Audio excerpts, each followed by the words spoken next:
US and China are inching closer to a deal, but not the one you might expect. It's Tuesday, the 16th of September, and this is what you need to know.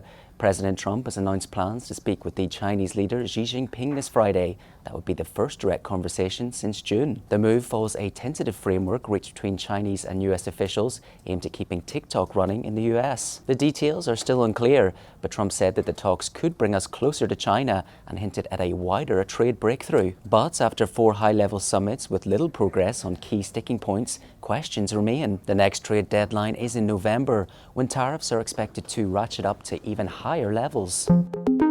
Our number of the day is $10 billion. That's the amount that President Trump is expected to announce in economic deals as he flies to the UK today. UK Prime Minister Keir Starmer wants to showcase Britain as an investment hotspot. Google has already said it will invest £5 billion in the UK over the next 2 years. The announcement comes as Google opens its new data centre, creating thousands of jobs in the nation.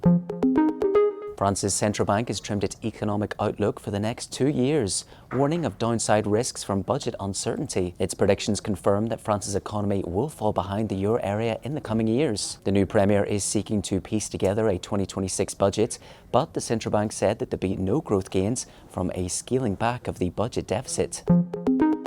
Japan's agricultural minister Koizumi has joined the leadership race as the Liberal Democratic Party searches for a new successor. Koizumi is likely to be one of the frontrunners, a reform proponent but seen as unlikely to influence the Bank of Japan. The yen strengthened on the announcement, as other contenders are seen as supporters for aggressive monetary easing as well as fiscal stimulus, volatile decisions for markets.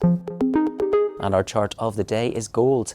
The precious metal hit another fresh record high as investors bet of an interest rate cut by the Fed. Monday brought a mixed bag for President Trump in his push to influence monetary policy. The setback, a US appeals court ruled that Fed Governor Lisa Cook can stay in her job, at least for now. But there was a win too. The Senate confirmed Trump's pick, Stephen Moran, to the Fed board. That means Moran will have the opportunity to take part in this week's meeting.